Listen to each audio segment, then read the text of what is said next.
Is it an honest mistake, mass confusion, opportunism, or plain nonsense? You decide.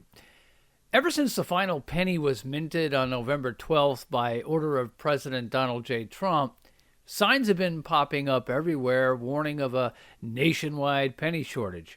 Stores are urging cash customers to use exact change or accept that their totals will be rounded to the nearest nickel. Sure, sometimes the rounding works in your favor. At McDonald's the other day, my change should have been 24 cents, but I was handed a quarter instead.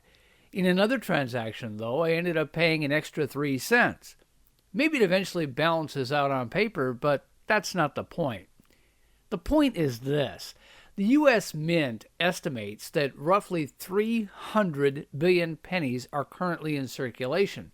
For context, the Mint typically produces between 5 and 7 million new pennies each year. And even in 2025, after production was halted, 1 billion pennies were still minted. We're not running out of pennies, not even close. Yes, about 8% of pennies disappear annually into jars, drawers, couch cushions, parking lots, and the void of everyday life.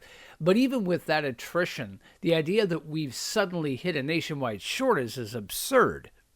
The hard truth is simple. There is no penny shortage. We're being misled.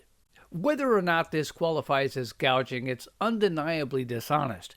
Businesses don't want to deal with pennies, and they've spotted an opportunity to quietly pad their margins, even if only roughly 20% of all transactions conducted are done with cash. Maybe it's small beans, I'll admit, but what frustrates me here is the blatant falsehood of it all. No federal authority, the president, the U.S. Mint, the Treasury, has told anyone to stop using pennies. In fact, they've emphasized the opposite. There are plenty of pennies in circulation. They remain legal tender and people should continue using them. So why the signs? Why the warnings? Why the fiction of a shortage?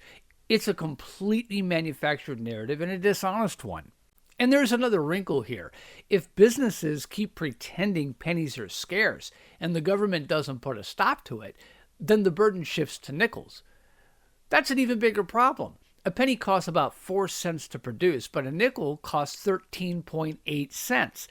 Eliminating pennies, then, doesn't save money, it substantially increases minting costs. If nickels have to fill the gap for every rounded transaction, we'll need far more of them, and the financial loss grows. Essentially, eliminating the penny to reduce minting costs falls flat. If we ever reach a genuine penny shortage, then fine. Let's revisit the conversation. But right now, the penny is still plentiful, still valid, and still very much a part of our currency system. Did they mint 1 billion new pennies in 2025 just to have them be obsolete and wasted scraps of copper in 2026? Hardly. Businesses should stop at once, perpetuating a false narrative, and return to giving accurate change until the last penny ceases to exist, which, by conservative estimates, won't be until 2085.